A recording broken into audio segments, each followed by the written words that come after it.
Hi, this is the Taskmaster Fitness Online Fitness Studio with me, Rachel Tasker, founder of the company. So here in the online studio, we pick apart various topics of fitness, health and well-being and take a few moments to get practical. Hello, welcome to the Taskmaster Fitness Goals session. Why they're important and how do we decide or settle on the one that we're going to stick with. So yeah, I'm just going to take you through some of that today in this session, and really, like, what are fitness goals? Let's start there. Why do we? I'll go through why we have them and how we get to settle on one. But what can they be? I guess from lots of different clients and people that I've worked with. When I was working in a gym, the common one was wanting to lose weight or getting a bit more toned. And it's also important to say that no goal is right or wrong. It's just a goal that feels good for you, like that you feel really connected with and something that you really want to achieve, and not something that somebody else expects you to achieve. You're not doing it for someone else, that it's something that you want to do and you want to achieve. That's what's really important about goals. But goals can be, for me, they can be anything. Some people I speak to, for them, exercise is like mental headspace and helping them have a work-life balance and get rid of some of the stresses of the day. For others, it is about weight loss. For many that I have the privilege to work with, it's health related, and I'm not talking about weight loss for health. I'm talking about they might have osteoarthritis in their knees, and their life is getting, like, they're in pain all the time. They can't move, or when they do move, it's painful. And exercise helps to improve that. So that becomes a really strong goal. Things that I've learned are things like exercise can really help type 2 diabetes and help reverse that back into, so you have normal insulin levels. It can be, I work with people in an employed capacity who have MS, and exercise helps stave off the progressiveness of the disease. It's not perfect, and that people have to put the effort in, but these are motivating factors. And some people I speak to are like, oh yeah, I need to have a run booked in the diary, like I need a 5k booked in or a 10k booked in, because it just keeps me training and keeps me practicing, which is also really valid, really important. And I guess the thing that I want to sort of get across is that goals are really personal, and they're not generic. They don't suit everyone. And yeah, like I said, you just have to pick one that you feel motivated by. Just try and skip a slide if I can. There we go. So why should we give them some thought?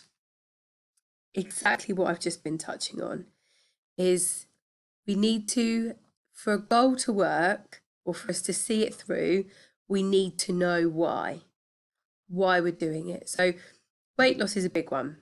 When you're a personal trainer, lots of people come up to you and tell you they want to lose weight, and that's great if that's what they want to do.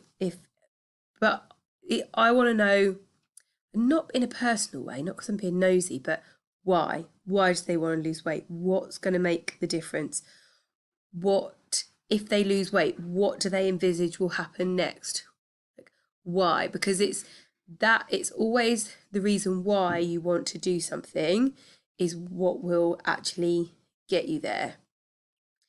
And I don't know if this is a very relevant example, but I took up the sport of rowing, God, like more than 20 years ago.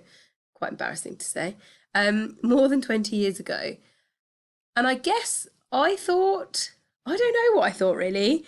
I guess there probably was a weight loss element in there, and there was a feeling that I should be moving more than I was. I was also just a time in my life where I just didn't have much purpose. I was at university, but I felt a bit lost. I don't know, and just a friend of mine was like, come along, and I thought, do you know what, it's a sitting down sport, I can manage that. Uh, Little did I know it was going to be one of the toughest sports that you could get into. And yes, I did lose weight off the back of it. But actually, that wasn't in the end the biggest motivating factor. For me, actually, it was more motivating to be part of a team, to be with people, to be sociable, to make new friends, as well as to get fit. And yeah, that was sort of it for me. And then I stuck with that sport for the best part of 20 years. It's only when my career changed that I moved on. Um, so yeah, having the thought of why you want to do something is what keeps you coming back on those days when you don't feel like getting out of bed or giving it a go or doing that one session. It's the why that will help you like keep going. And then how to give them support. So this is like a practical thing, really.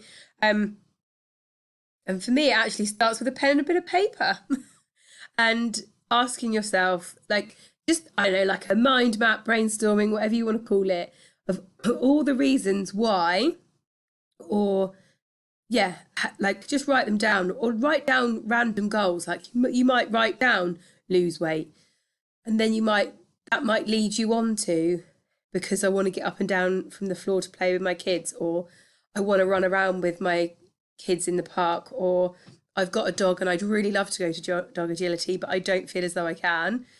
But if I go to dog agility, I'll probably get fitter and then I feel like I can. Sorry, it's a bit of a random example, but it really is as random as that. And just write down loads of different things. There might be a mental health thing in there for you about, and I don't mean mental health like, like big mental health issues, but just, if you just know that you get tired or stressed or anxious or short-tempered with people, but you can notice that doing a bit of exercise helps relieve some of that, then that again is a goal or a reason why you keep going to the exercise classes that you keep going to. So yeah, take a pen, piece of paper, write down the goal, write down as many goals as you can, and then write down all the whys. Why you want that goal, why you want to get there. And then I would say rank them. I don't know how many you end up with. Like, I guess try and aim for 10. If you can come up with more, brilliant. But just keep writing. Just keep writing until nothing more comes out and you've thoroughly covered as much off about, what goals you would like to attain as you can. And then rank them. And you want the top 3 or 5. And then from there you can like pick one, settle on it, and from there you can then decide on the plan and take the actions towards it. But it's really worth spending the time getting into all the different goals that you might have in your mind and why you want to do them. So from watching this, I hope you found it useful. I hope I shared some insights with you. Let me know what you think, or you don't have to. And from here, take action with your own pen and paper, notepad, set of colouring pens, whatever you have handy. I do like a piece of whiteboard. You can get it, and it clings to the wall. It's brilliant. Or you can grab a template from me. We will be in the notes below, or they'll be on my website. And if you kind of already know and you feel quite settled on what your goal is, and you want to come and join my Hit and Chat community and join my online classes, you are more than welcome. We are there to support one another through our different goals. One of us is trying to get fit at the moment to go skiing, so goals can be really random and really individual. And so yeah, you're welcome to visit my website, see what the class is about, and attend if you would like to.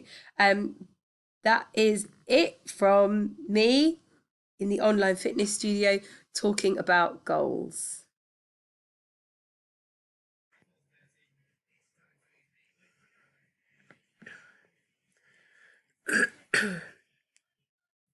Get ready. This is it. This is the movement part, the bit where we get a bit practical. So for this one, You don't need any equipment. You can be wearing whatever you like. You can even be in a dress, wouldn't be a problem. So I want you to stand with your feet hip width apart. You're going to touch your opposite hip. You're going to touch, basically, I'm touching my left hip with my right hand. So this takes me an unusually long amount of time. And you're going to do that 3 times. And then you're going to go for the outside of your thigh. And here, I just want you to move as much as you can. Every day can be different. Then we're going to go for your knee. You'll notice I'm tapping about 3 times on each part of the leg. And then we go calf. Swing round, you loosen up as you go. You'll feel that. And the last one is outside of the ankle, reaching all the way down. If you can do it with your legs straight, perfect. If you need to bend your knees, that is also fine. Nothing is right or wrong. This is a mobilising exercise. We want to get the blood flowing and wake up what we call the posterior chain, but the back of you basically. So we repeat on the other side. I like a nice audible tap when I do it. You don't have to. You just want to make sure you're reaching round as far as you can in either direction. And like I said at the start, you might want to start off gentle and easy on yourself, especially if you've been sat for a long time or it's first thing in the morning. I'm now down to my calf. I'm just going to do once more, and then I'll be onto my ankle. Then yeah, you might start off small, and then hopefully you'll notice by the end that you'll be reaching a lot further than you were before, and you'll feel more mobilised, more energetic as well. So that's it. Enjoy the exercise. You can do it anytime, anywhere. You can do it as a warm-up before exercise, not just on its own, but as part of a warm-up. And like I say, if you've been sat still for a long time, working or watching TV, whatever it's been, on a plane, then it's a really good one just to get you going again. But keep that in your memory bank. Take care.